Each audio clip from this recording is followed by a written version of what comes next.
Chapter 1. The bargain in Blood. The rain fell like judgment over the cobblestone streets of Ashenmoor, cold and unforgiving. Elara Thorne pressed herself against the crumbling brick wall of an abandoned chapel, her breath coming in short, desperate gasps. Blood seeped through the makeshift bandage wrapped around her palm, a wound she'd earned 3 days ago when she'd broken a window to escape her stepbrother's creditors. They'd come for the debts her father left behind, men with cruel smiles and empty eyes, who didn't care that she'd already sold everything of value, everything except herself. She'd run through markets and alleyways across the river district where decent folk didn't venture after dark. And now she was here, in the shadow district, where the old families kept their secrets, and the gas lamps flickered with a natural light. A sound split the darkness, sharp, wet, final. A scream cut short. Elara's heart hammered against her ribs. She should run. Every instinct screamed at her to flee back toward the bridge,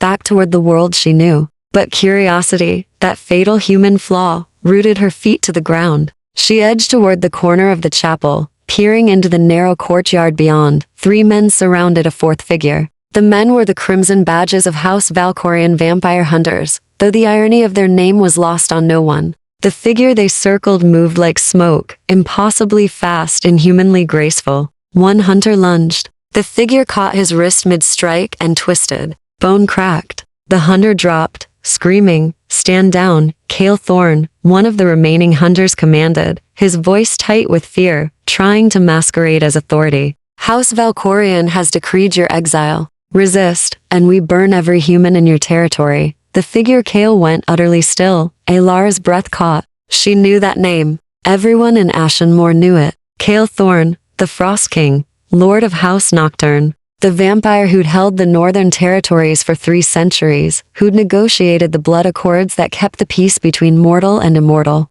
who'd vanished from court 6 months ago amid whispers of treason. "You'd slaughter innocents to draw me out?" Cale's voice was winter itself, cold, precise, devoid of mercy. "How quickly House Valkorian forgets why we established laws. Laws you broke when you refused to feed from the volunteer registry. When you took blood from an unwilling, I took nothing." The words cracked like ice. "But truth has never served your house's ambitions, has it?" The hunter raised a silver-coated crossbow. "For crimes against the blood accords, for defying the council of houses, you are." Cale moved. One moment he stood in the center of their circle. The next, he was behind them, a shadow given form. The crossbow clattered to the stones. 2 hunters fell unconscious, but breathing. The 3rd stumbled backward, directly toward Elara's hiding place. She tried to shrink back, but her boot scraped against loose stone. The sound was barely a whisper, but in the sudden silence, it rang like a bell. The hunter's head snapped toward her.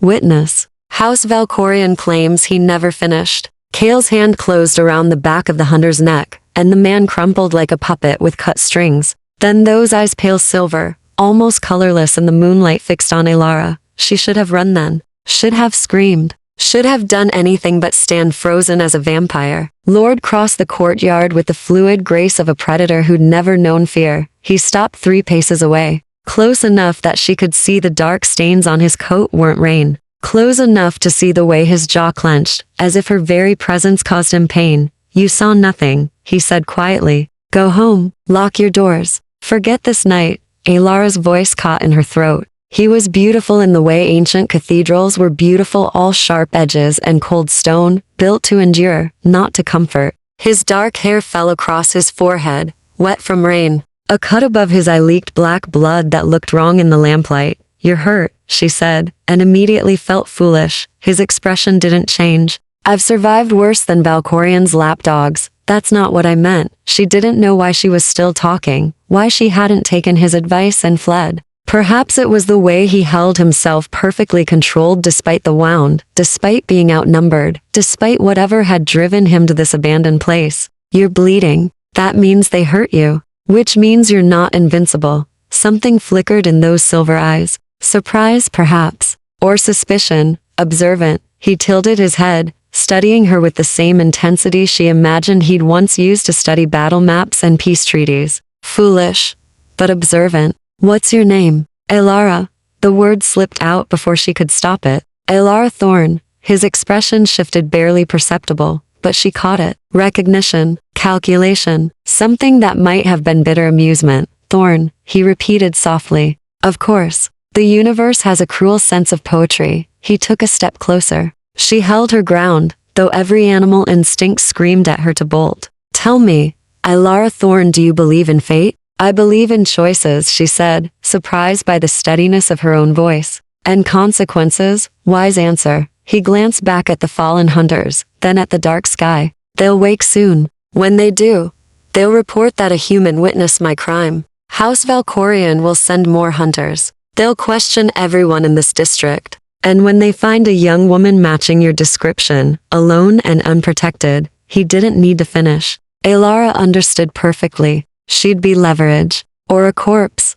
What are you suggesting? She asked, though part of her already knew. Kale Thorn, the Frost King, the exile, the monster from nursery tales, looked at her with eyes that held centuries of weariness. Come with me, he said. Just until dawn. I'll keep you safe until you can leave the city. It wasn't a request. It was a bargain offered by a desperate man who'd run out of better options. Ilara looked at the unconscious hunters, at the blood-slicked stones, at the vampire lord, who stood before her like a question she hadn't asked. Then she looked at her wounded hand, at the tattered dress she'd worn for 3 days, at the life she'd been fleeing. Lead the way, she said, his eyes widened fractionally. Then, without another word, Kale Thorn turned and melted into the shadows. Ilara followed. Chapter 2. Sanctuary of Shadowscale led her through a maze of narrow streets that seemed to exist outside the map of Ashenmoor. Ancient buildings leaned together like conspirators, their upper stories nearly touching, blocking out the moon.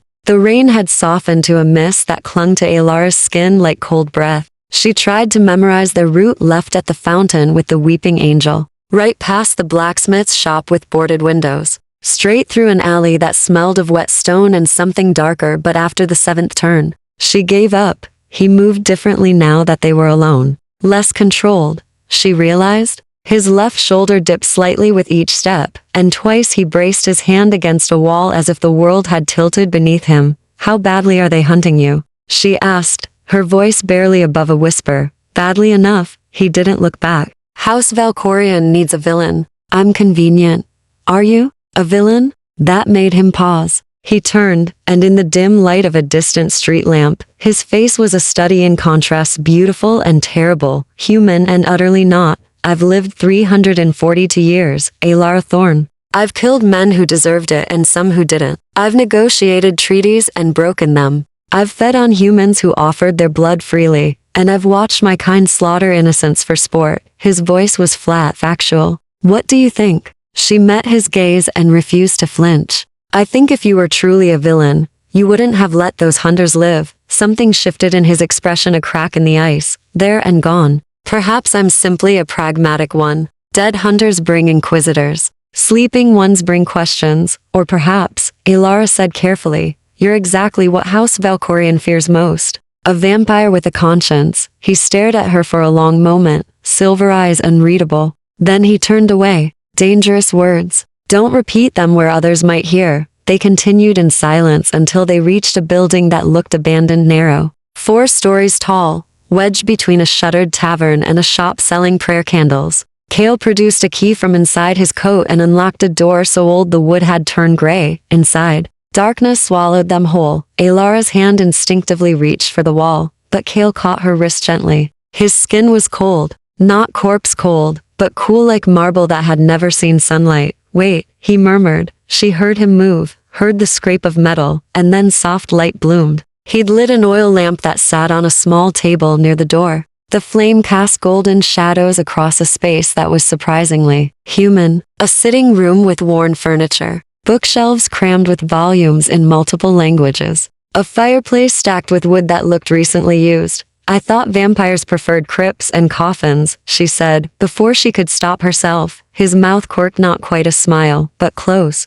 And I thought humans preferred not to follow strange immortals into dark buildings. We're both full of surprises. He moved deeper into the room, shrugging out of his coat with careful precision. Beneath, his shirt was torn across the shoulder, dark with that same wrong-colored blood. Ilara's stomach twisted. That's worse than you let on. Silver-coated blade, he said, his voice tight now that he'd stopped moving. It'll heal, but not quickly. You need to clean it. I need to sleep. He sank into a chair by the cold fireplace, his usual grace abandoning him. For the first time, he looked exactly what he was, an injured creature at the end of its resources. Dawn is 3 hours away. Once the sun rises, I'll be dormant, vulnerable. You can leave then. Alara didn't move toward the door. Instead, she looked around the room, noting details. A cup on the side table, still half full of something dark. Books left open, their spines cracked with use. A small painting of a woman in old-fashioned dress, her smile sad and knowing.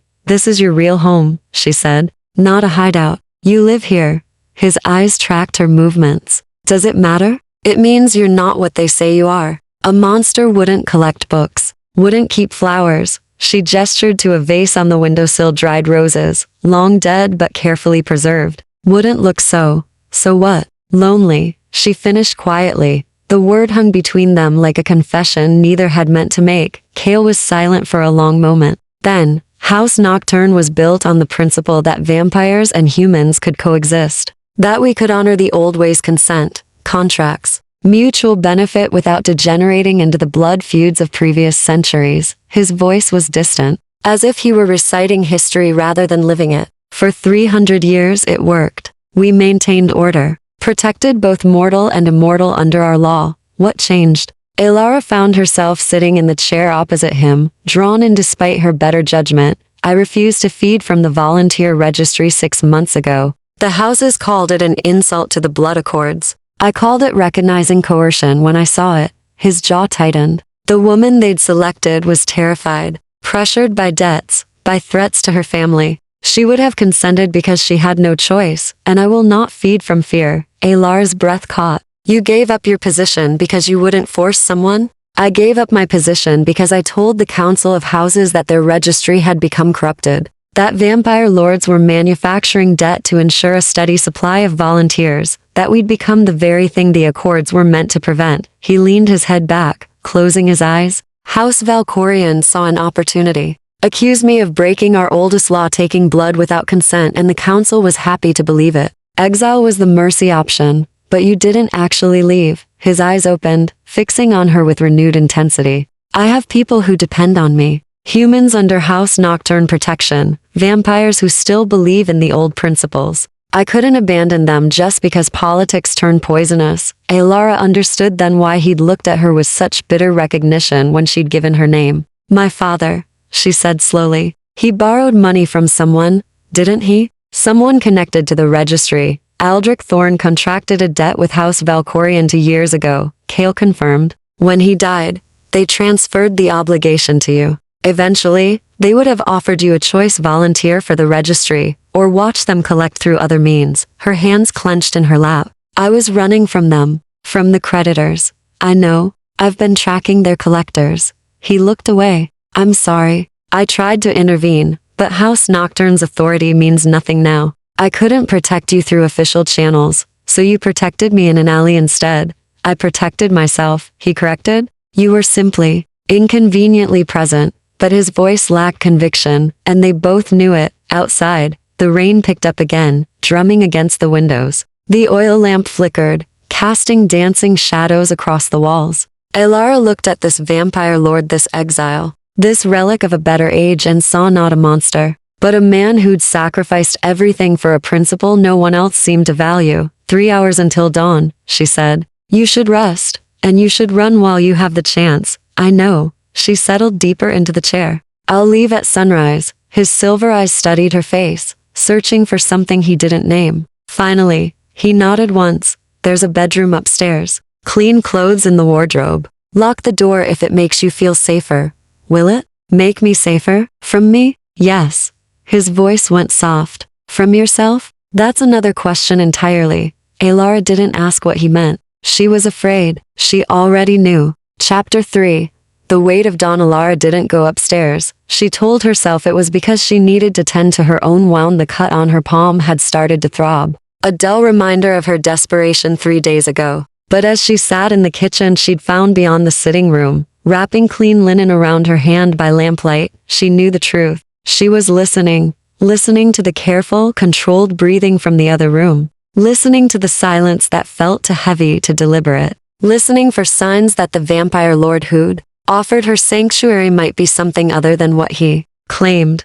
But all she heard was the rain and the slow tick of a clock somewhere in the darkness. When she finished with her hand, she explored. Not snooping, she told herself, just learning. The kitchen was well stocked with human food, bread in a tin, dried fruit, tea that smelled of bergamot. A vampire who kept food for guests he shouldn't have. In the sitting room, she ran her fingers along the book spines. Poetry in languages she didn't recognize. Medical texts. A worn copy of philosophy, with margin notes and elegant script. The painting of the woman caught her attention again. She was beautiful in an old-fashioned way, with dark hair piled high and eyes that seemed to follow Alara around the room. At the bottom, a small brass plate read, Helena, 1702, my sister. Alara spun. Kale stood in the doorway, still holding himself carefully around his wounded shoulder. He'd removed his torn shirt, revealing a lean, muscular frame marked with scars that shouldn't exist on immortal flesh, than white lines that spoke of silver and suffering. I thought you were resting, she said, her heart hammering. I was. Your heartbeat woke me. He crossed to the fireplace, knelt with visible effort, and began arranging kindling. It's loud. Frightened. I'm not, she stopped. There was no point lying to someone who could hear the truth in her pulse. You said 3 hours until dawn. 2 now. He struck a match, and flame caught. I thought you might be cold. The gesture was so unexpectedly kind that Alara found herself speechless. She watched him build the fire with the same precise economy of movement he brought to everything, and realized something unsettling. She wasn't afraid of him. She was afraid of how unafraid she felt. Your sister, she said, desperate to fill the silence. Is she dead? Mortal. He settled back into his chair, closer to the fire. Now, the light painted his features in warm gold that almost made him look alive. She refused the turning when she had the chance. Said she'd rather have 50 honest years than 500 built on blood. Did you try to change her mind? Every day for the last decade of her life, a ghost of a smile touched his lips. She was stubborn, principled, everything I'd forgotten how to be after 2 centuries of political maneuvering.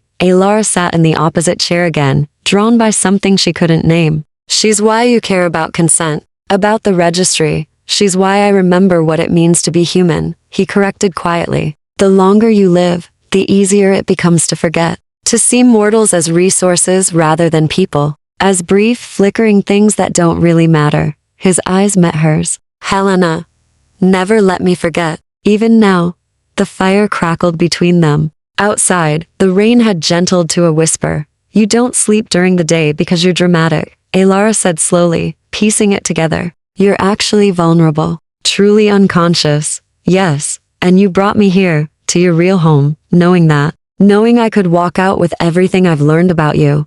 Yes, that's insane, probably. He leaned his head back, exhaustion finally bleeding through his control. But House Valkorion already wants me dead, and you've seen too much to be safe anywhere else. At least here, we're both trapped by circumstance rather than malice. Alara studied him, this ancient creature, who collected books and kept his sister's portrait and built fires for cold. Humans who should have run screaming. What happens at dawn? Really? I'll lose consciousness completely. No dreams, no awareness. My body will repair itself slowly because of the silver, but I'll be as helpless as any corpse. His voice was matter of fact, but she caught the tension underneath. You could stake me, burn me, expose me to House Valkorion. I wouldn't know until sunset, but you don't think I will. I think, he said carefully, that you understand what it means to be hunted, to have nowhere safe, to make desperate choices because all the good ones have been taken from you. His silver eyes found hers across the firelight. I think you're here because you recognize that in me. The words settled between them like a covenant. I ran from my stepbrother's house 3 days ago, Alara heard herself say. He inherited everything when my father died, the house, the business, even my mother's jewelry.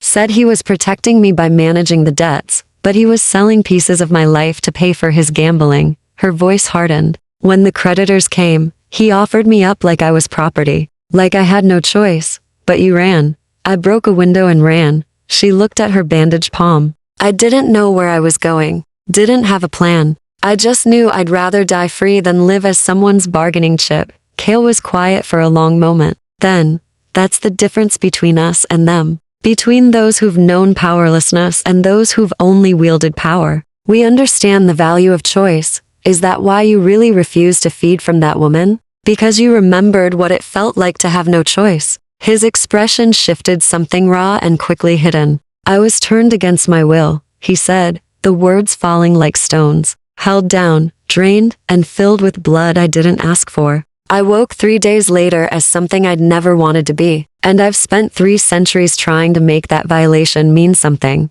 Trying to ensure no one under my protection ever felt that same helplessness. Alar's throat tightened. I'm sorry. Don't be. It was a long time ago. But the way he said it suggested time hadn't healed that particular wound. The point is, I know what it costs to have your humanity stripped away. I won't do that to others, no matter how convenient it might be. The fire popped, sending sparks up the chimney. Dawn was creeping closer. Alara could feel it in the subtle shift of the air, the way the darkness beyond the windows had started to thin. You should sleep, she said softly. You're hurt, and the sun is coming, and you should leave. But he didn't move. There's money in the desk drawer. Enough to get you passage out of Ashenmore. New clothes upstairs, like I said. Take whatever you need. What about you? I've survived this long. I'll manage another day. Alara looked at him, really looked. At the careful way he held himself despite the pain. At the silver eyes that had seen centuries but still held something like hope. At the man who'd given her sanctuary, knowing it might cost him everything. The bedroom upstairs, she said. Does it have a lock on the outside? He frowned. Yes. Why? Because if House Valkorion comes looking during the day, they'll need to get through that door first. She stood, decision crystallizing. And if they do, I'll hear them coming. His expression flickered through surprise, suspicion, and something that might have been gratitude, before settling back into careful neutrality. You're staying, until sunset. She met his gaze steadily. Then we're even, and I leave. Alara, you saved my life tonight. The least I can do is keep watch while you're vulnerable. She crossed her arms. Besides, you have books I haven't read, and tea I haven't tried. Consider it payment for sanctuary. A real smile crossed his face, then brief, but genuine. It transformed him, made him look younger despite the centuries in his eyes. You're either very brave or very foolish. I've been called both. She gestured toward the stairs. Go, rest. I'll keep the fire going. He rose slowly, wincing as his shoulder pulled. At the doorway, he paused. Alara Thorne? Yes? Thank you. The words were simple, but the weight behind them suggested he didn't say them often. Then he was gone, moving up the stairs with fading grace. She heard a door close, heard the soft click of an interior lock, and then silence. Alara fed the fire and settled into guard a vampire lord who probably didn't deserve her trust, but had somehow earned it anyway. Outside, dawn broke over Ashenmore like a whispered promise. Chapter 4. Threads unraveling. The morning light crept through the gaps in the heavy curtains like an unwelcome guest. Alara had pulled them closed at first light, remembering stories about sunlight and vampires,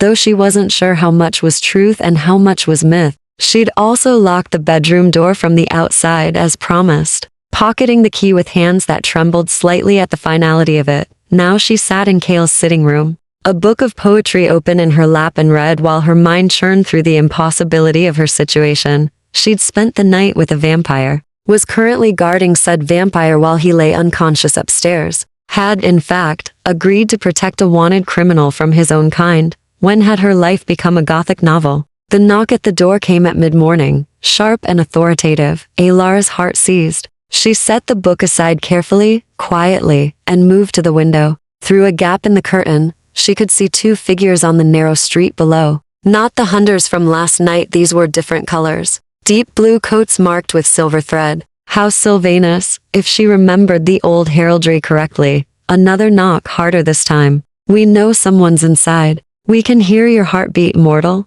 Damn, she'd forgotten about that. Alara's mind raced. She could ignore them, but they'd break down the door. Eventually, she could run, but that would lead them straight to Kale. Or she could answer and pray. Her ability to lie under pressure had improved since her stepbrother's interrogations. She chose the third option, opening the door just wide enough to show her face. She adopted the expression she'd perfected over years of dealing with her stepbrother's creditors. Tired, slightly annoyed, completely ordinary. "Can I help you?" she asked. The vampire who'd knocked was young or looked young, perhaps 30 in appearance, with sharp features and eyes like polished amber. His companion was older, gray-haired even in immortality, with the bearing of someone who'd once commanded armies. "We're looking for Cale Thorne," the younger one said. "Former Lord of House Nocturne. Have you seen him?" "I don't know who that is," Alara lied smoothly. "I'm just renting a room here.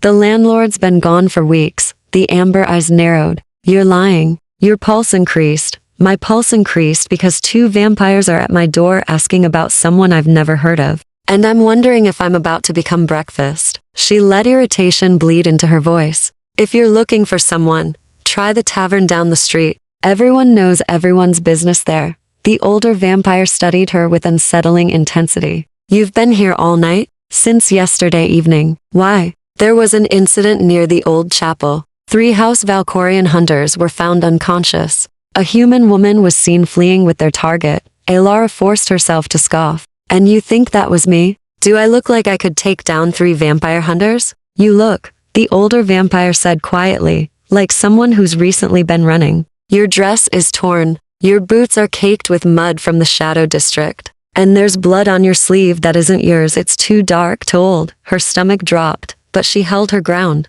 "I work at the textile factory on River Street. Half the women there have torn dresses and muddy boots." As for the blood, she held up her bandaged hand. "I cut myself on broken glass 3 days ago. Maybe you should spend less time interrogating working girls and more time finding actual criminals." The younger vampire stepped forward, and Alara caught the scent of something sharp on him. Aggression, hunger barely contained. "Watch your tone, mortal. You're speaking to Marcus." The older vampire's voice was soft but absolute. The younger one stepped back immediately, though his eyes remained hostile. "The girl is right. We're wasting time." He turned back to Alara. "My apologies for the intrusion. If you do see anything unusual, House Sylvanus would be grateful for information." He produced a card from his coat, actual printed cardstock, elegant and old-fashioned. She took it, noting the name, Lord Darius Sylvanus. Second of his line. "I'll keep that in mind," she said. They left without further argument. But Alara watched from the window until they'd turned the corner and disappeared. Even then, she waited another 10 minutes, counting her heartbeats, before she allowed herself to breathe properly. Her hands were shaking. She'd just lied to vampire lords. Successfully, apparently, but the weight of it sat heavy in her chest. If they came back, if they discovered the truth, if they found Cale sleeping upstairs, the thought was interrupted by a soft sound from above. A creak of floorboards so faint she almost missed it. Alara frowned. Cale had said he'd be completely unconscious until sunset. That was hours away. Still, the sun hadn't even reached its peak. But the sound came again, followed by something that might have been a muffled groan. She climbed the stairs quickly, quietly, and pressed her ear to the locked door. Nothing. Then, a sharp intake of breath, ragged and pained. "Cale?" she called softly. No response. She tried again, louder. "Cale, can you hear me?" Another sound, definitely pain this time. Something was wrong. Alara's hands fumbled with the key, her earlier calm evaporating. The lock clicked open, and she pushed inside to find a bedroom shrouded in darkness. Heavy curtains blocked every window, making the space feel like a tomb. But even in the dimness, she could see the figure on the bed, twisted in sheets that looked damp with sweat or whatever vampires produced instead of sweat. Cale thrashed, his head turning sharply as if caught in a nightmare. His shoulder, the wounded one, had bled through the bandage. She hadn't realized he'd wrapped around it. The smell hit her then wrong. Chemical, burning, silver poisoning. It had to be. "Cale," she said more firmly, moving to the bedside. His skin was cold when she touched his forehead, but not the comfortable cool from last night. This was ice, death cold, and getting colder. "Wake up, please." But he didn't wake. Couldn't wake. He'd told her himself unconscious until sunset, vulnerable as any corpse, except this corpse was dying. Alara's mind raced through limited options. She knew nothing about vampire physiology, nothing about treating silver poisoning or whatever was happening to him. She could run for help. But who would help in exile? Who could she trust? The answer was obvious and terrible. No one. She was alone in this, with a dying vampire and no idea how to save him. Her eyes fell on the books downstairs. Medical texts. He'd had medical texts. Maybe one of them would have information about vampires, about treatment, about anything useful. She ran back down, scanning spines with growing desperation. Most were human medicine, useless for immortal physiology. But then there, a thin volume bound in dark leather, unmarked. She pulled it free and flipped it open to find handwritten notes in that same elegant script from the philosophy. Margins, treatise on nocturnal injuries and their remedies. Read the title page. Alara's hands shook as she turned pages, looking for silver, for poisoning, for anything. And they're halfway through a section on silver toxicity. Silver in the bloodstream causes progressive necrosis in vampiric tissue. Without intervention, the poison will reach the heart within 12 hours of initial contact, resulting in true death. Standard treatment requires blood consumption to accelerate healing, or physical removal of contaminated tissue, followed by enforced rest, blood consumption. Of course, but Cale had refused to feed, had given up his position, his house, everything, because he wouldn't take blood under coercion. Would probably rather die than break that principle. Alara looked at the book, at her bandaged hand, at the stairs leading up to where Cale fought unconsciously against poison that was slowly killing him. She thought about Helena, who'd chosen 50 honest years over 500 built on blood, about principles that mattered more than survival, about choices that defined who you were. And then she thought about the vampire lord who'd built her a fire, who'd given her sanctuary, who'd trusted her with his life despite every reason not to. Some choices, she realized, weren't about principles. They were about people. Alara climbed the stairs with the book in one hand and a kitchen knife in the other. Her decision already made. If Cale Thorne wouldn't break his principles to save himself, then she'd break them for him. Chapter 5. The Covenant of Blood. Alara had never been particularly squeamish, but standing over Cale's unconscious form with a knife pressed to her inner wrist made her stomach turn in ways that had nothing to do with fear of pain. She'd read the passage 3 times, committed it to memory. Blood consumption to accelerate healing. The book hadn't specified how much, or how to administer it to an unconscious vampire, but she'd figure that out. She had to. Cale's breathing had grown shallower in the minutes she'd been gone. His lips had taken on a gray tinge, and the veins visible at his throat were darkening, black lines spreading like cracks in porcelain. The silver was winning. This is insane, she muttered to herself. You're insane, but she pressed the blade to her skin anyway. The cut was deeper than she'd intended, driven by panic and inexperience. Blood welled up immediately, bright red against her pale skin, and the pain was sharp and clarifying. She'd done it. No taking it back now. She pressed her wrist to Cale's lips, trying to ignore how cold they felt, how still he was. Come on, she whispered. Your body knows what to do. Just take it. For a horrible moment, nothing happened. Then his lips parted slightly, and she felt it, a pull, gentle at first, then stronger. His throat worked in an unconscious swallow. Once, twice. The pull intensified, becoming almost painful. And Alara gasped as she felt the blood leaving her body in rhythmic draws. The book hadn't mentioned how it would feel. It was intimate in a way she hadn't expected, invasive and connecting all at once. She could feel her heartbeat synchronizing with the pull of his feeding, could feel her body responding to the demand with a dizzying rush of heat and cold. Her vision blurred at the edges. That's enough, she said, trying to pull back. But his hand, when had he raised his hand, caught her wrist in an iron grip, holding her in place. His eyes were still closed, his body still locked in that death-like sleep, but some primal part of him had taken over, refusing to release its lifeline. Cale, she said more firmly, panic creeping in. That's enough. You need to stop. The pull continued. Her knees buckled, and she braced herself against the bed with her free hand, suddenly lightheaded. Too much. This was too much. He was going to drain her dry without even knowing it. Cale. She shoved at his shoulder, the injured one, deliberately, and the spike of pain must have penetrated whatever instinct controlled him. His grip loosened. She yanked her wrist back, stumbling away from the bed and pressing her hand over the wound to stanch the bleeding. Her heart hammered wildly, and the room tilted. She sat down hard on the floor, back against the wall, and watched as color slowly returned to Cale's face. The gray tinge faded. The black veins began to recede. His breathing deepened, steadied, became almost normal. He was healing. Alara closed her eyes and focused on her own breathing, on the throbbing pain in her wrist that was somehow grounding. She'd done it. Probably taken years off her life from blood loss, but she'd done it. The book had fallen open beside her on the floor.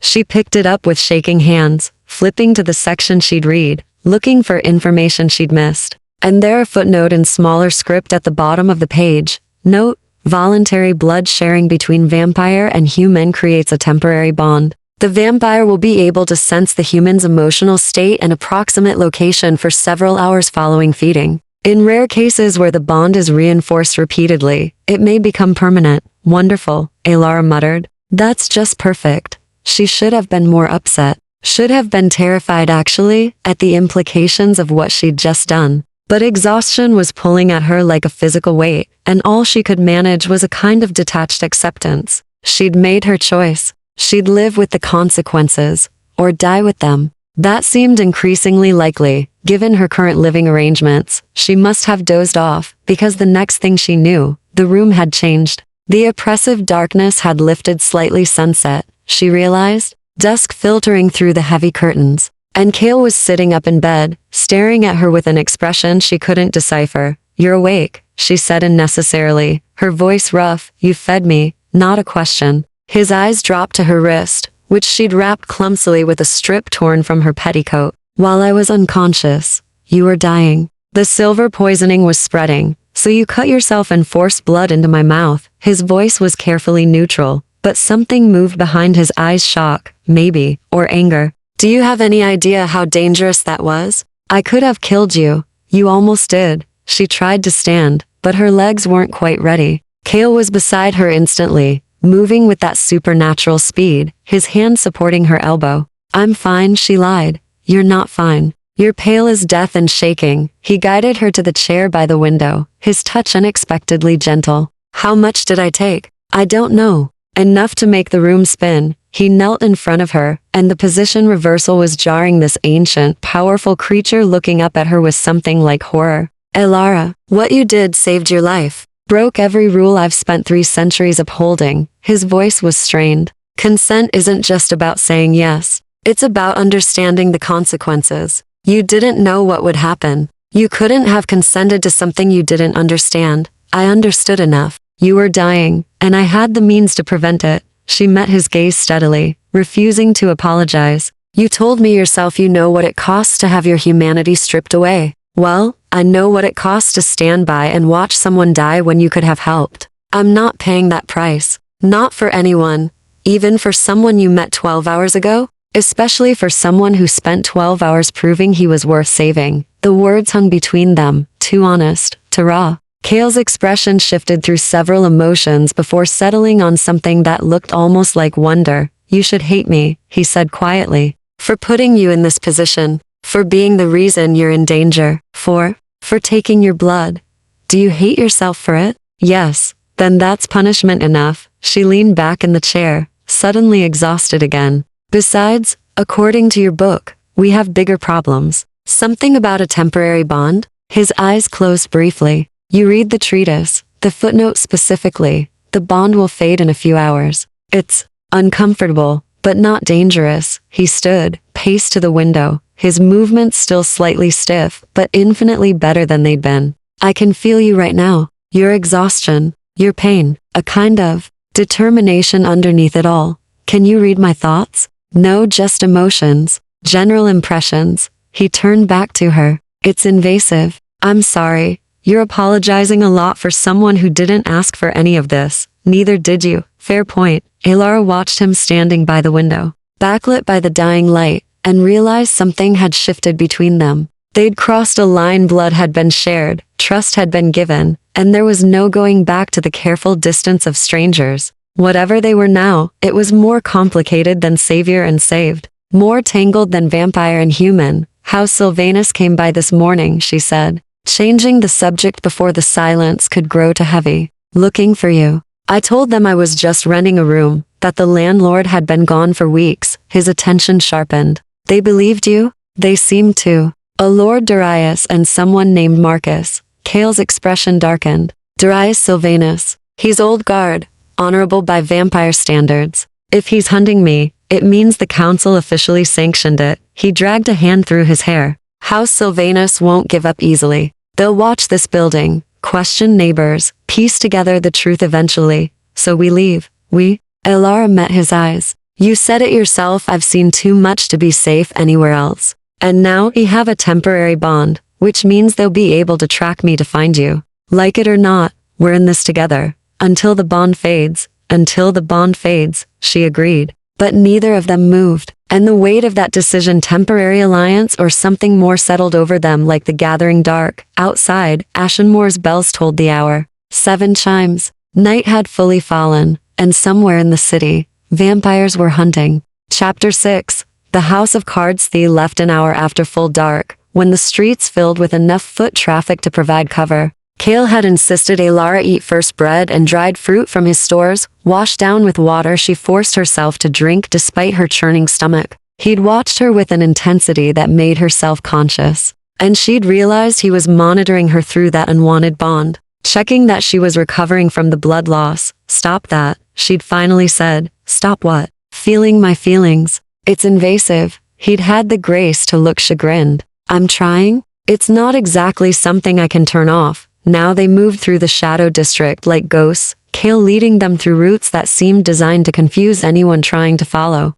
He'd given her a cloak, dark wool that smelled of cedar and old books, and instructed her to keep her head down and her pace steady. Where are we going? She asked quietly, as they turned down yet another narrow alley. Somewhere the houses won't think to look. He glanced back at her, and in the lamplight, his eyes were troubled. I have allies. Not many, but enough. We need information before we can plan our next move. Information about what? About why House Valkorion is so determined to eliminate me that they've convinced the council to sanction my death. About why House Sylvanus, who've maintained neutrality for centuries, suddenly joined the hunt. His jaw tightened. Something's changed in the political landscape. I need to know what. They emerged onto a wider street, one Elara vaguely recognized from her few ventures into the merchant quarter. Gas lamps burned at regular intervals, casting pools of amber light across cobblestones that actually looked maintained. Normal people walked here, humans and vampires both, distinguishable only by the slight pallor of immortal skin and the way they moved through crowds with predatory grace. Kale led her to a building that might have been a townhouse once.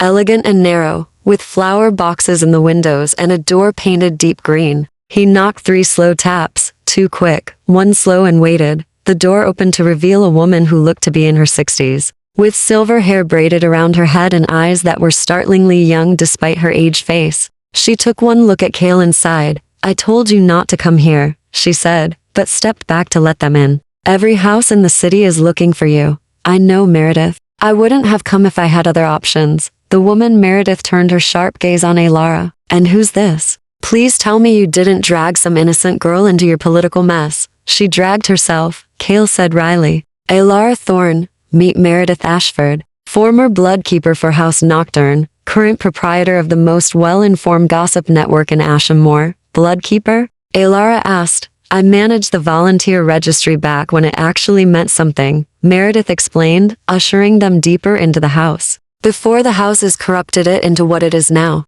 These days I run a tea house and collect information. She shot Kale a meaningful look. Which is how I know you're wanted for treason, murder, and sedition. In that order, they'd entered a sitting room that was the opposite of Kale's sparse quarters, overstuffed furniture, paintings covering every wall, shelves crammed with curiosities and books. Meredith gestured for them to sit, but remained standing herself, arms crossed. Murder? Kale's voice was sharp.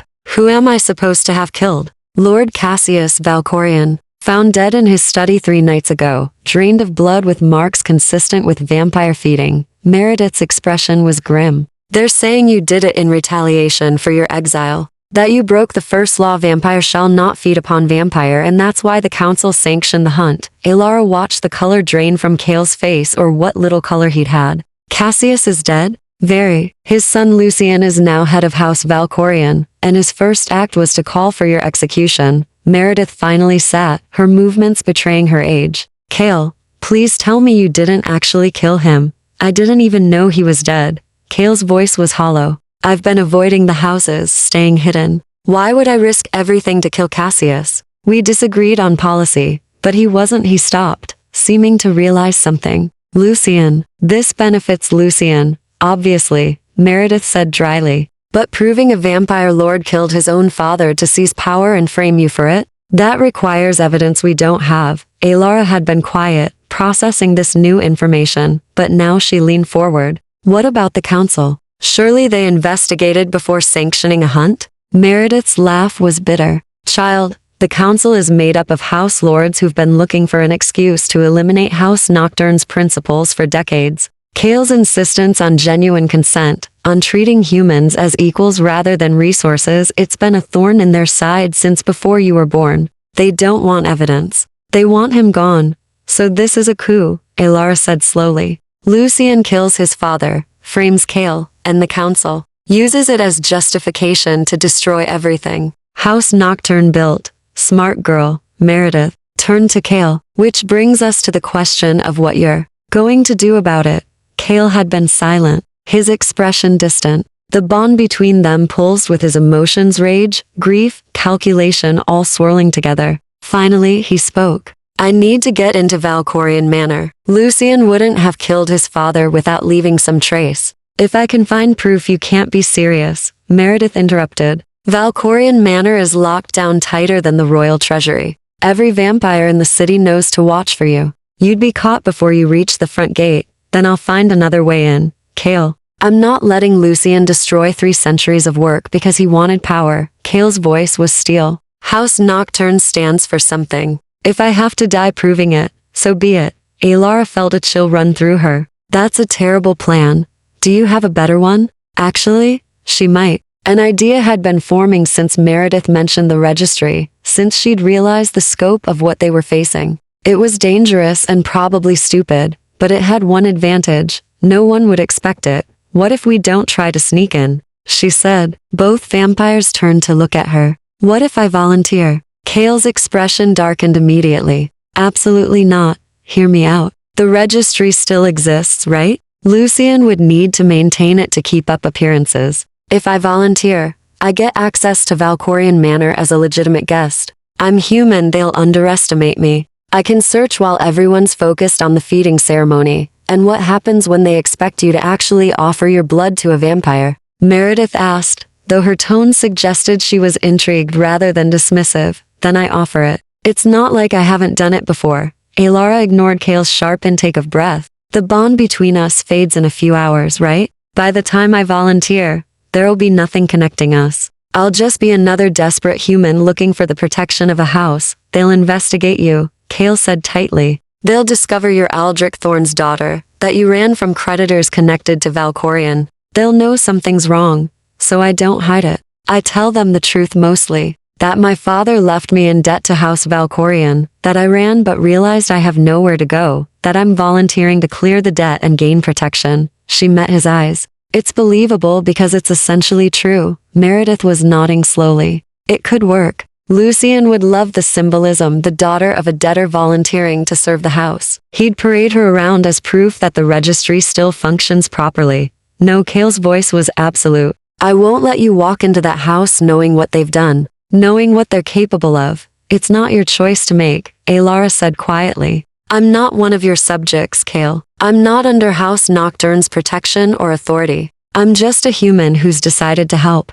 Why? The question burst from him like a wound opening. Why would you risk this? You barely know me. You owe me nothing. Alara thought about Helena, about principles worth dying for, about the vampire who'd built her a fire and given her sanctuary, about the difference between existing and living. Because someone has to, she said simply. Because you're right about the registry, about consent, about all of it. And because if we don't stop Lucian, how many other desperate humans will he exploit? The silence stretched between them, heavy with unspoken things. Finally, Meredith spoke. The next registry ceremony is tomorrow night. If you're going to do this, we need to move quickly. Kale looked at Alara with an expression that might have been anguish. Through the bond fading now, but still present, she felt his turmoil. Fear for her, admiration, something deeper he wouldn't name. If you do this, he said, I'm getting you out. No matter what it costs. Deal. Alara said, and tried not to think about how many ways this could go catastrophically wrong.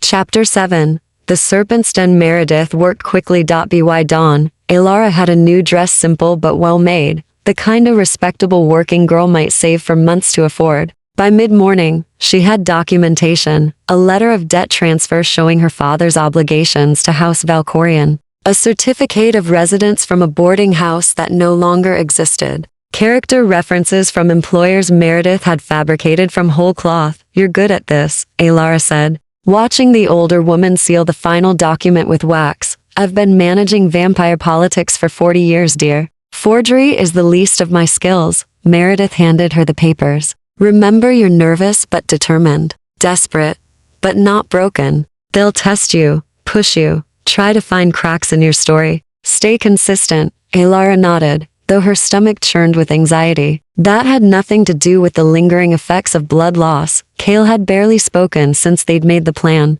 He'd spent the day in Meredith's cellar. Her house had proper light-blocking shutters, but he'd insisted on extra precaution and emerged at dusk looking like a man walking to his own execution. The bond between them had faded to almost nothing, just the occasional whisper of emotion when he looked at her. Now, as Alara prepared to leave for Valkorian Manor, he caught her wrist, the one she'd cut, now properly bandaged under Meredith's care. "You don't have to do this," he said for the 20th time. "Yes, I do." She gently pulled free. "We've been through this. If something goes wrong, then you get me out. You promised." She tried for a smile. "Besides, I'm just volunteering for the registry. Perfectly legal. What could go wrong?" His expression suggested he could think of approximately 500 things. Meredith appeared in the doorway, dressed for evening in a gown that had been fashionable 20 years ago, but still carried dignity. "I'm accompanying her as her sponsor. Former bloodkeepers have certain privileges. They can't refuse me entrance. They can kill you both," Cale pointed out. "They can try." Meredith's smile was sharp. "I wasn't joking about my information network, Cale. Half the servants in Valkorian Manor owe me favors. If something goes truly wrong, we'll know." It wasn't particularly reassuring, but it was all they had. The carriage ride to Valkorian Manor took 20 minutes through streets that grew progressively wealthier. Alara watched the city transform outside the window, from cramped buildings and narrow alleys to wide boulevards lined with gas lamps and elegant townhouses. This was where old money lived, both human and vampire. In an uneasy alliance built on blood and gold, Valkorian Manor dominated its block like a crown jewel. All white stone and Gothic architecture, with towers that reached toward the night sky like accusing fingers. Light blazed from every window, hundreds of candles. Alara realized, the old-fashioned kind that vampires preferred. It should have been beautiful. Instead, it looked hungry. "Ready?" Meredith asked as their carriage joined the line approaching the main entrance. Alara touched the papers in her pocket, felt the reassuring crinkle. "As I'll ever be." They were met at the door by a servant in Valkorian crimson, a vampire, young and beautiful in that eerie, timeless way. She looked at Meredith with recognition and something that might have been respect. "Madam Ashford, we weren't expecting you. I'm sponsoring a volunteer." Meredith gestured to Alara. "Miss Alara Thorne. She has documentation." The servant's gaze slid to Alara, assessing and cold. "Lord Lucian will want to approve her personally. Wait here." They were left in an entrance hall that was more museum than home. Portraits lined the walls, Valkorian lords going back centuries, all with the same sharp features and predatory eyes. Alara tried not to think about how many of them had fed on humans who'd stood exactly where she was standing now. "Don't fidget," Meredith murmured. "And don't make eye contact with anyone unless they address you directly."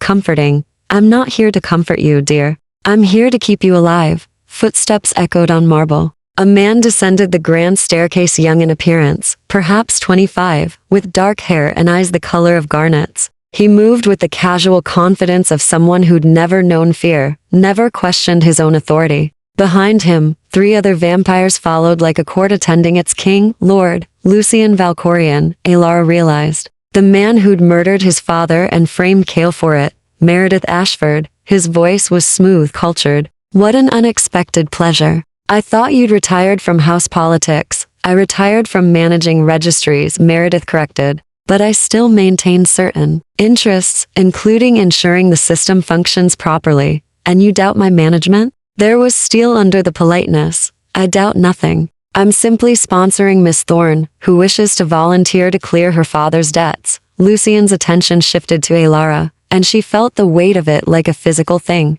He studied her with the intensity of someone examining a horse for purchase, looking for flaws, for value, for ways to exploit. Thorne, he said thoughtfully. Aldrich Thorne's daughter. Yes, my lord. Alara kept her voice steady, her eyes lowered. Your father died owing this house a considerable sum. And you've come to, what? Offer yourself as payment? The way he said it made her skin crawl, but she forced herself to nod. I have nowhere else to go. The creditors won't stop hunting me. I thought she let her voice crack slightly. I thought serving House Valkorion might earn protection. How delightfully practical. He circled her slowly, and Alara fought the urge to track his movement. Though I wonder why you ran first. Why you didn't come to us immediately after your father's death. I was afraid, she said truthfully. I didn't understand how the registry worked. I thought she stopped, as if catching herself. You thought we'd drain you dry and discard you. Lucian laughed, the sound like breaking glass. The rumors House Nocturne spread about us do linger, don't they? Poor Cale Thorne, so concerned with consent and ethics that he forgot the oldest rule of survival. The strong feed, and the weak submit. Alara said nothing, but inside, rage burned. She channeled it into fear instead, letting her hands tremble slightly. Lucian noticed. Don't worry, Miss Thorne. We're civilized here. The registry exists precisely to ensure order. You'll be assigned to a sponsor of vampire who'll feed from you regularly in exchange for protection, housing, and a small stipend. Very reasonable terms. And if I refuse, later? If I change my mind, then you'll be in breach of contract, and will collect your father's debts through other means. His smile didn't reach his eyes. But I don't think you'll refuse. You strike me as a survivor, Miss Thorne. Survivors understand compromise. He gestured to one of his attendants. Process her documentation. I'll conduct the interview personally. Meredith caught Alara's eye, a tiny nod of encouragement, before she was led away to wait in another room. Alara followed Lucian up the grand staircase, through corridors lined with more portraits and expensive art, to a study that overlooked the manor's gardens. The room was elegant and cold, with a desk of dark wood and shelves full of leather-bound books that probably had never been read. Lucian gestured for her to sit in a chair positioned directly in front of the desk, the supplicant's position, she realized. He remained standing, maintaining the power differential. Your documentation seems in order, he said, though he hadn't actually looked at it yet. But I have questions. Starting with, where have you been for the past 3 days? This was the test. Alara met his eyes brief, respectful, and lied with the truth. Hiding. In the Shadow District mostly. I slept in abandoned buildings, begged for food. I was terrified. And yet here you are. What changed? I saw them. She let real fear bleed into her voice. The hunters. They were looking for someone, asking questions. I realized nowhere in Ashenmoor was safe, that I'd die in those streets alone and hunted. She took a shaky breath. At least here, there are rules. At least here, I have a chance. Lucian studied her for a long moment. Then he moved to the desk, picked up a small silver knife, and held it out to her. Give me your hand. Alara's heart hammered, but she extended her right hand, not the wounded one. He took it in his cold grip, and without warning, drew the blade across her palm. She gasped, more from shock than pain, and watched blood well up. He brought her hand to his mouth and drank one swallow, testing. His eyes never left hers. Then he released her, handed her a handkerchief. Interesting. My lord, your blood carries a trace. Very faint, almost gone. But you've been fed upon recently. His voice went dangerous. Who? Alara's mind raced. Lying now would be fatal. I don't know his name. A vampire in the Shadow District. He said he'd protect me for a night if I let him feed. She looked down at her hand. I was desperate. Describe him. Young, dark hair. He didn't talk much. She shrugged helplessly. It was dark, and I was frightened. I barely remember his face. It was plausible enough. Humans trading blood for protection in the Shadow District was common. Illegal, but common. Lucian seemed to accept it, though suspicion lingered in his garnet eyes. You'll submit to regular testing, he said finally, to ensure you haven't contracted any blood diseases, and you'll sever all contact with whoever fed from you before. Understood? Yes, my lord. He smiled, then sharp and triumphant. "Welcome to House Valkorion, Miss Thorne." Chapter 8. Behind enemy Linacellera was assigned quarters in the east wing, a small but well-appointed room with a proper bed, a wardrobe, and a window that overlooked the manor's rose garden. It was more luxury than she'd known in months, which made it feel like a gilded cage. A servant brought her dinner, actual hot food, soup and bread and tea, and informed her that Lord Lucian expected all registry volunteers at the morning assembly. She'd receive her formal assignment then, along with her feeding schedule and house rules. The door locked from the outside. Alara ate mechanically, her mind cataloging everything she'd observed. The layout of the corridors they'd walked through. The number of guards, both vampire and human, stationed at key points. The way servants moved through the manor with eyes downcast and steps hurried. This wasn't a household. It was a military operation. She waited until the manor fell quiet, until the sounds of footsteps in the hallway became infrequent, before she moved to the window. It opened easily too easily. They weren't worried about her escaping. Why would they be? She was human, alone, in a manor full of vampires. Where would she run? But Alara wasn't planning to run. She was planning to search. The rose garden below was empty, shadowed by the manor's bulk. She could see other windows, some lit, some dark. The servants' quarters would be on the upper floors. The family rooms where Lucian and the other Valkorion lords resided would be centrally located, which meant the study where Cassius had died was probably there. Second floor, corner room, with windows larger than the rest. Dark now, but she could see the outline of furniture through the glass. Getting there would be the problem. Alara examined the wall beneath her window. Old stone, weathered enough that the mortar had cracked in places. Ledges where decorative elements jutted out. Climbing? It wouldn't be impossible. She'd scrambled over enough walls fleeing her stepbrother's creditors, but falling would be fatal. She took a breath, committed the route to memory, and decided to wait. Better to search near dawn, when the vampires would be growing sluggish, when the servants would be changing shifts. For now, she needed information. The books on the small shelf by her bed were carefully selected romantic poetry, pastoral novels, nothing political or practical. But beneath the bed, she found something more useful, a loose floorboard. Whoever had occupied this room before had used it to hide things. There was nothing there now except dust, but the space itself was promising. A knock at her door made her heart jump. "Miss Thorne?" A woman's voice, human. "May I come in?" Alara opened the door to find a maid middle-aged, with kind eyes and work-worn hands. She carried fresh linens and a pitcher of water. "I'm Sarah," the woman said, entering and setting down her burden. "I'll be attending to your room while you're here. If you need anything, you can ask for me. Thank you." Alara watched her work, noting the efficiency of her movements. "Have you worked here long?" 15 years. Sarah fluffed the pillows with practiced ease. "Since Lord Cassius hired me." "Lord Cassius?" Alara kept her voice carefully curious. "I heard he died recently." Sarah's hands stilled for just a moment. "Yes, a tragedy. He was a good master, fair to the human staff." Her voice dropped. "Not like some. Not like Lord Lucian?" The maid glanced at the door, then back at Alara. "It's not my place to say, but be careful, Miss Thorne. The manor's not what it was." Before Alara could ask more, Sarah finished her work and left, closing the door with a soft click. The lock engaged from outside, but Alara had learned something valuable. The servants weren't loyal to Lucian, which meant they might be willing to talk, if approached correctly. She spent the next hour memorizing the manor's sounds, the guard rotations she could hear through her door, the tolling of the clock tower that marked the hours, the subtle shift in the buildings settling as the night deepened. By the time the clock struck 3, she was ready. The window opened silently. The night air was cold against her face as she climbed out onto the narrow ledge, fingers finding purchase in the weathered stone. "Don't look down," she told herself. "Just focus on the next handhold, the next foothold." She moved laterally, testing each grip before committing her weight. The decorative scrollwork that looked so elegant from the ground became a lifeline, rough stone biting into her palms.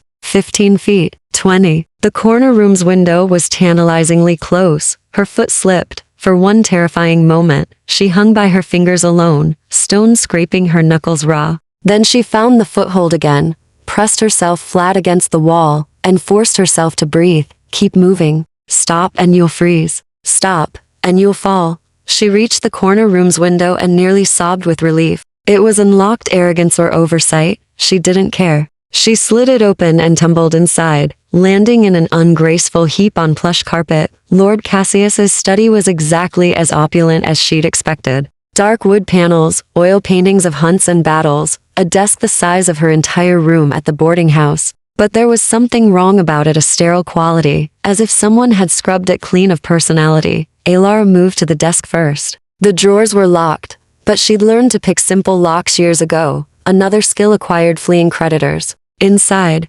correspondence, financial records, nothing immediately useful. She photographed what she could mentally, looking for patterns. Then she found it, a hidden compartment in the bottom drawer, revealed when she pressed on what looked like a solid panel. Inside, a journal, leather-bound and worn. Her hands shook as she opened it. The entries were in Cassius's hand. She recognized it from the correspondence dated up until 3 days before his death. She flipped to the final entries, scanning quickly. Lucian grows more insistent about expanding the registry. He doesn't understand the delicate balance we've maintained. Force breeds resentment. Resentment breeds rebellion. I've told him we must honor the original contracts, but he sees only opportunity. He's been meeting with House Sylvanus in secret. I don't know what he's offering them, but Darius Sylvanus is too shrewd to ally with us without significant concession. I fear what Lucian might promise in my name.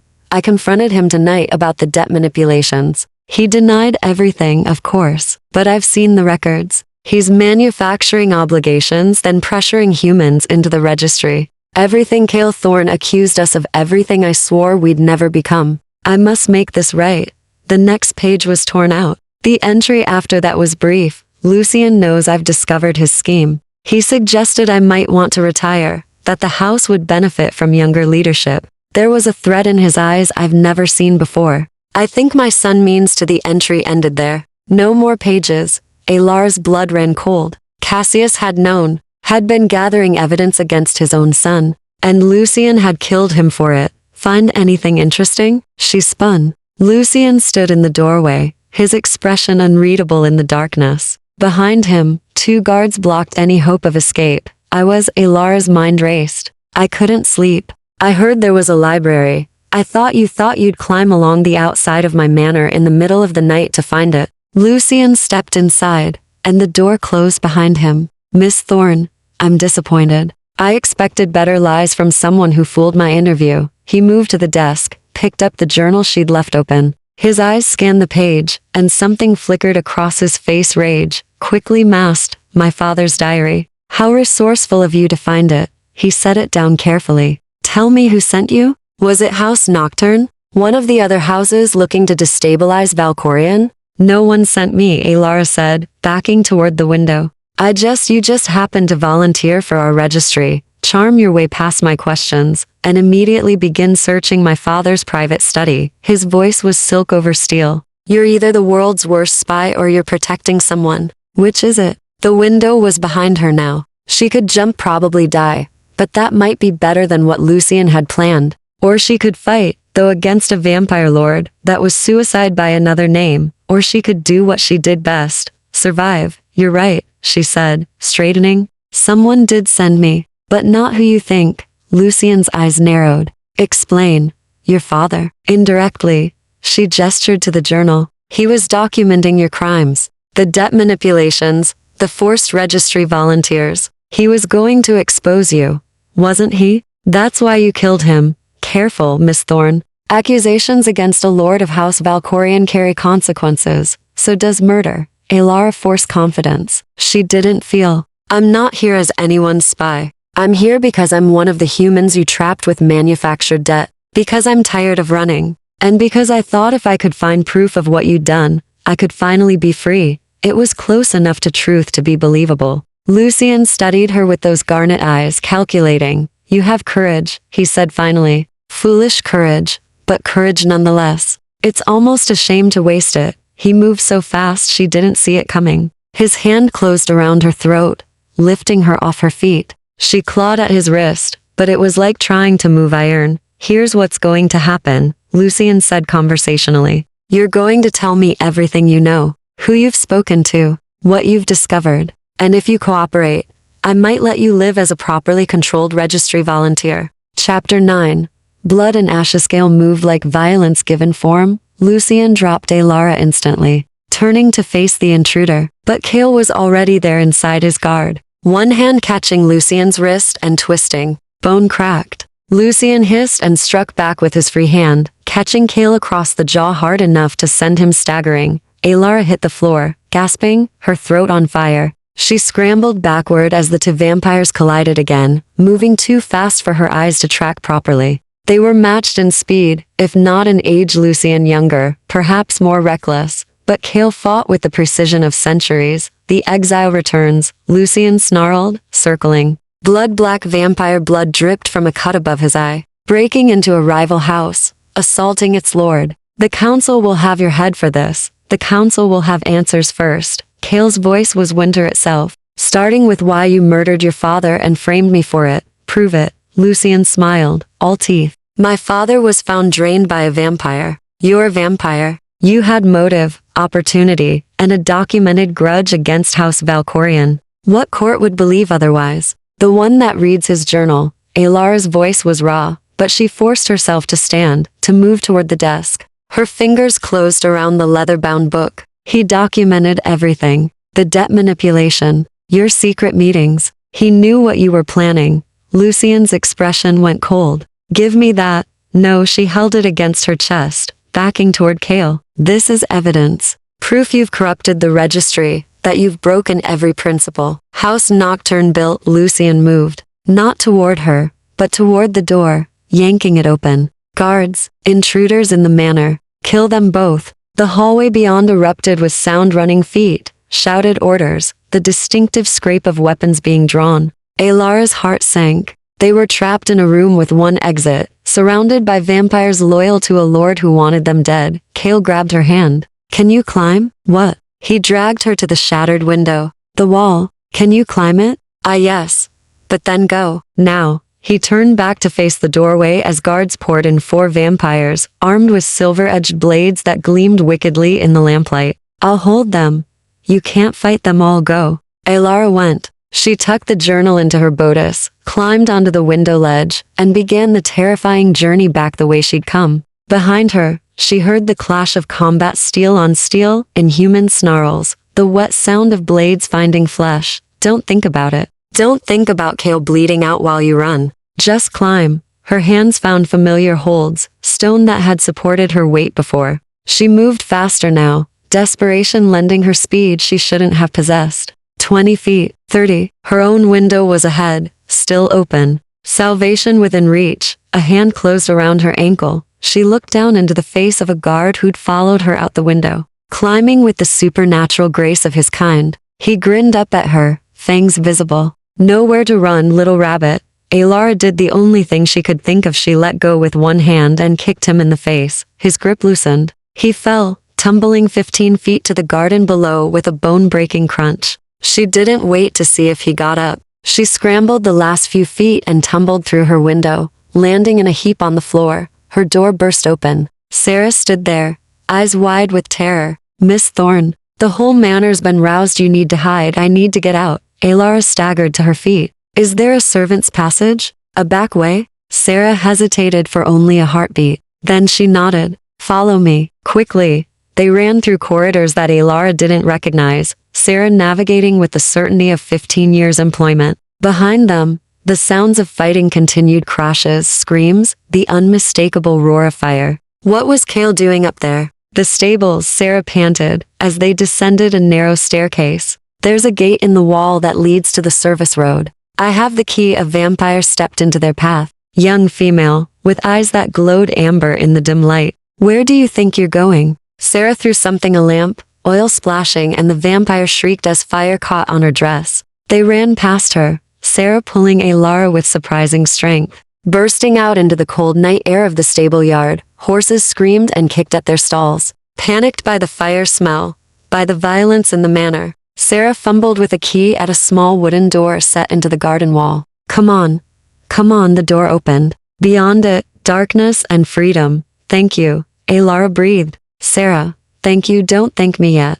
Sarah pressed the key into her hand. Run. Don't stop. And don't come back here, Miss Thorne. Whatever you found, whatever you know, it's not worth dying for. Alara wanted to argue, but more guards were pouring into the stable yard. She ran through the door, heard it slam and lock behind her, and found herself in a narrow alley that stank of refuse and rot. She ran anyway. The service road led to the wider streets, which led to districts she recognized. And finally, gasping, her throat screaming, her hands bleeding from the climb, she found herself at Meredith's door. She pounded on it desperately. Meredith, it's Alara, please. The door opened. Meredith took one look at her and pulled her inside. Dear God, what happened? Lucian, he caught me. Cale came. The words tumbled out incoherently. He was fighting them. So many guards. I don't know if he breathed, Meredith commanded, guiding her to a chair. Start from the beginning. Alara tried. She explained the climb, finding the journal, Lucian's interrogation. The way Cale had burst through the window like an avenging angel. The fighting, the escape, Sarah's help. Meredith listened with growing horror. You found Cassius's journal? Physical evidence? Alara pulled it from her bodice, the leather warm from her body heat. He documented everything. Lucian's manipulation of the registry, his secret meetings with House Sylvanus. Cassius was going to expose him. This could change everything. Meredith took the journal with reverent care. With this, the council would have to investigate. Lucian couldn't. The front door exploded inward. 3 vampires entered, House Valkorian colors stark in the lamplight. The leader, a woman with steel gray hair and eyes like chips of ice, surveyed the room with cold precision. Meredith Ashford, she said, you're harboring a fugitive. Stand aside. This is a private residence. Commander Vale, you have no authority here. I have Lord Lucian's authority. And the council's sanction. Vale's eyes fixed on Alara. The girl stole property of House Valkorian and assaulted several of our guards. She's coming with us. Alara stood, though her legs shook. I didn't steal anything. That journal belonged to Lord Cassius, and it proves you broke into a restricted area and took what wasn't yours. Vale smiled without warmth. The content is irrelevant. The crime is theft. The crime, a new voice said from the doorway, is murder. Cale stepped inside, and Alara's heart nearly stopped. He was covered in blood, his own and others, with cuts across his face and arms that were slowly healing. But he was alive. He was here, and he wasn't alone. Behind him stood Lord Darius Sylvanus, flanked by 2 guards in blue and silver. The old vampire's expression was grave as he surveyed the scene. Commander Vale, Darius said quietly,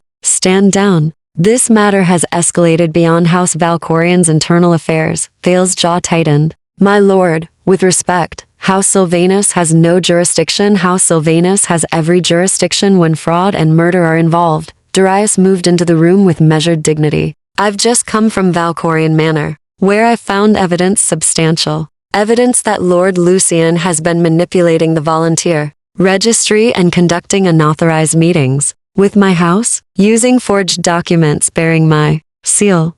That's Vale stopped, clearly recalculating. Furthermore, Darius continued, I've reviewed the journal Miss Thorne recovered, the one detailing Lord Cassius's suspicions about his son, combined with the testimony of several servants who witnessed Lucian's behavior in the days before Cassius's death. He paused meaningfully. The council will want answers. Vale looked between Darius and Cale, clearly recognizing she was outmaneuvered. Lord Lucian will deny everything. I'm sure he will. That's why I've called for an emergency council session. Darius's voice was steel wrapped in silk. At dawn, where all evidence will be presented, and all parties will give testimony under blood oath. A blood oath. The one thing vampires couldn't break without excruciating pain and eventual death. If Lucian was forced to testify under oath, he'd have to tell the truth or die trying to lie. Vale knew when she was beaten. She bowed stiffly. As you command, my lord. I'll inform Lord Lucian of the council's summons. She left with her guards, the door hanging broken on its hinges behind them.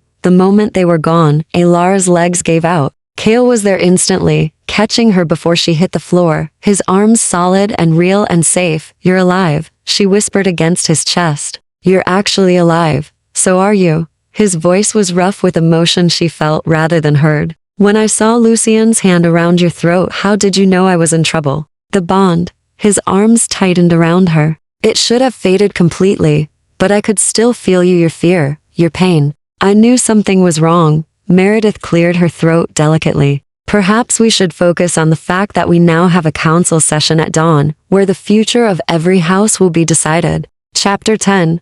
The price of Daunt Council Chamber was older than Ashenmoor itself, carved from stone during a time when vampires still hid from daylight in mountain fortresses. It sat beneath the city, accessible through tunnels that wound through forgotten catacombs. Lit by torches that burned with an unnatural blue flame, Alara descended those tunnels between Kale and Darius, acutely aware that she was the only human present. Vampire lords and their retinues filled the passage, their movements silent, their eyes reflecting torchlight like animals in the dark. Some watched her with curiosity, others with hunger. "Stay close," Kale murmured, his hand at the small of her back. "And don't speak unless the council addresses you directly." "Comforting," she whispered back. The chamber itself was circular, with stone benches arranged in tiers like an amphitheater. At the center sat a raised dais where 5 chairs waited, one for each of the great houses. House Valkorion, House Sylvanus, House Mordain, House Castellane, and the empty chair of House Nocturne.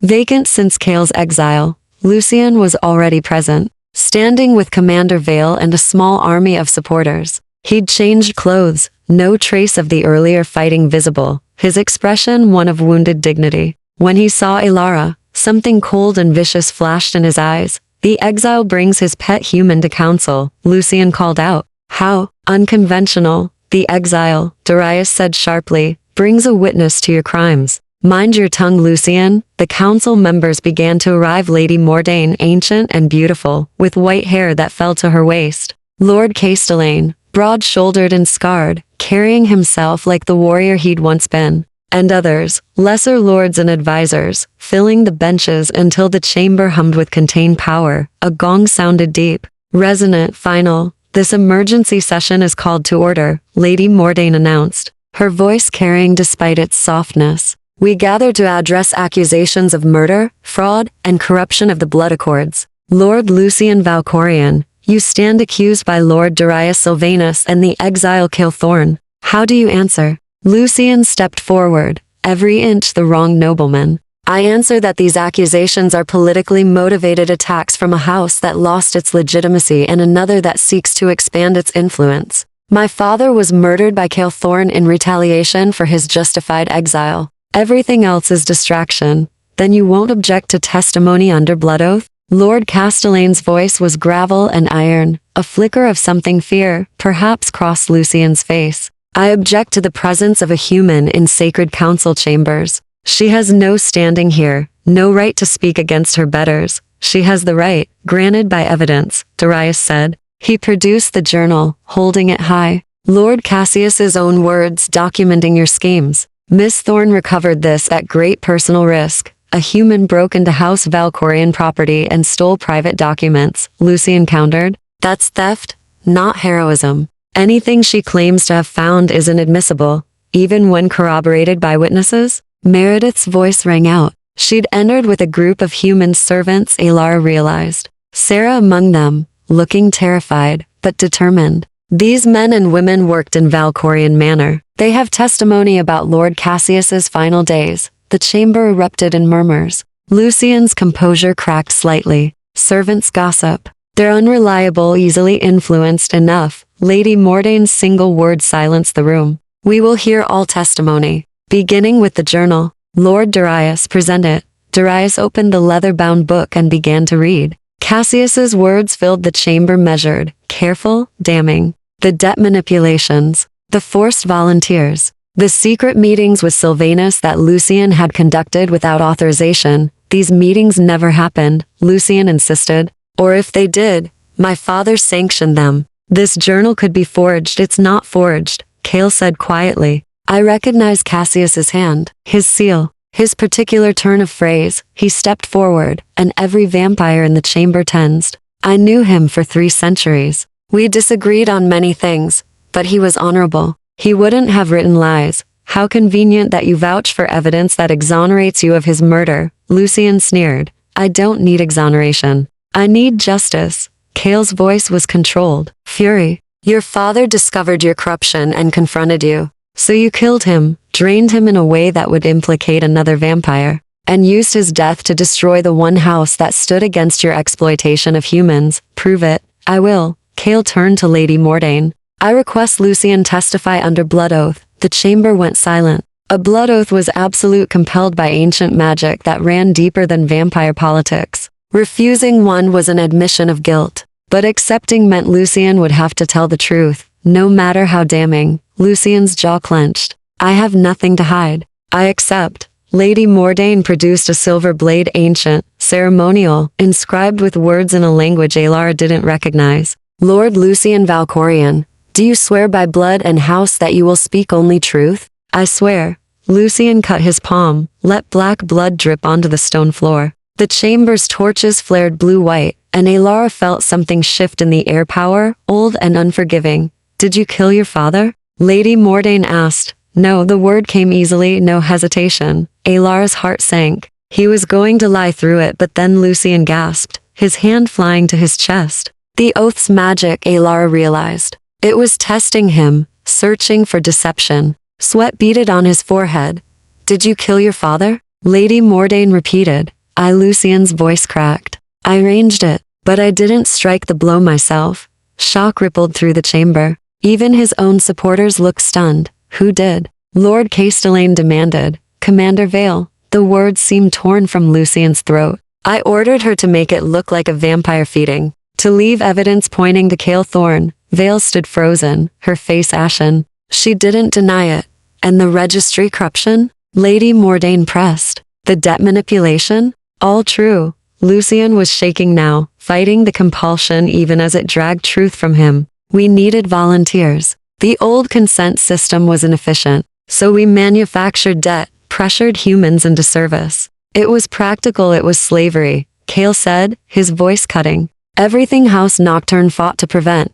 Everything House Nocturne made weak. Lucian's composure finally shattered. 3 centuries of coddling humans, of treating them as equals, when they're clearly inferior. My father understood that once. Before you poisoned him with your ideals. Before he started questioning whether we had the right to feed, to rule, to take what we need. Enough. Lady Mordain's word fell like a judgment. You stand convicted by your own testimony. Lucian Valkorian, you are stripped of your title and house lordship. Commander Vale, you are stripped of rank and position. You can't. Lucian started. We can. We have. The council has spoken. Lady Mordain turned to the assembled vampires. All contracts made under Lucian's authority are void. All debts manufactured through his schemes are forgiven. The registry will be rebuilt according to the original accords, with genuine consent and fair compensation. Alara felt tears prick her eyes. Free. The word echoed in her mind. Everyone Lucian had trapped was free. As for House Nocturne, Lady Mordain continued, her gaze moving to Cale. Your exile is lifted. Your name is cleared.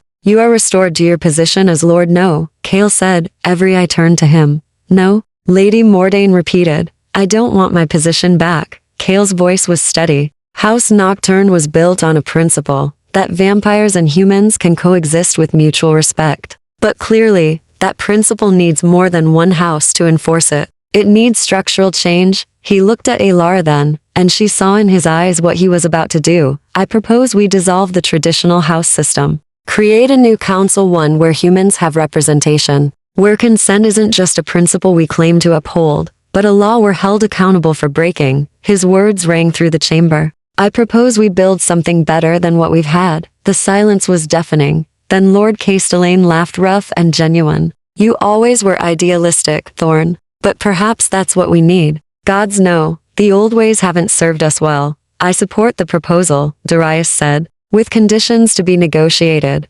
Lady Mordain studied Cale for a long moment. Then, slowly, she smiled. Motion to discuss restructuring at the next formal council session. All in favor? 3 hands rose. It wasn't unanimous, but it was a start. As the chamber emptied, as vampires and humans began the complicated work of dismantling centuries of exploitation, Cale found Alara in the crowd. His hand found hers, fingers intertwining. That was insane, she said. You gave up everything. I gave up a title, he corrected. I gained something more important, a chance to actually change things. To build what Helena believed in. He pulled her closer, heedless of who might see. Besides, I didn't give up everything. I still have stubborn humans who climb walls and defy vampire lords to do what's right. Just the one stubborn human, actually, just the one. His voice went soft. Elara, when this is over, when we've rebuilt the council, restructured the registry, made good on every promise, yes? Stay. Not as a volunteer. Not under any contract. Just stay. It wasn't a proposal of immortality. Wasn't a promise of forever. It was simpler and more profound, an invitation to share whatever time she had with someone who understood the value of choice. Elara looked at this vampire lord who'd given up his crown, who'd fought for principles when it would have been easier to compromise, who'd burst through a window to save her life. I'll stay, she said, for as long as it takes to fix this mess you've started. That might be a very long time. Good. She smiled up at him. I've always been patient. His answering smile was sunlight breaking through storm clouds, rare, brilliant, worth every moment of darkness that came before. Around them, the council chamber emptied. Dawn broke above the city, spilling light down the tunnel entrance, light that would burn a vampire who stepped into it unprotected. But in the shadows, safe and together, Kale and Elara stood at the threshold of something new. Something neither of them could have built alone. Outside, Ashenmore woke to a different world, and in the space between dark and light, between mortal and immortal, they chose each other.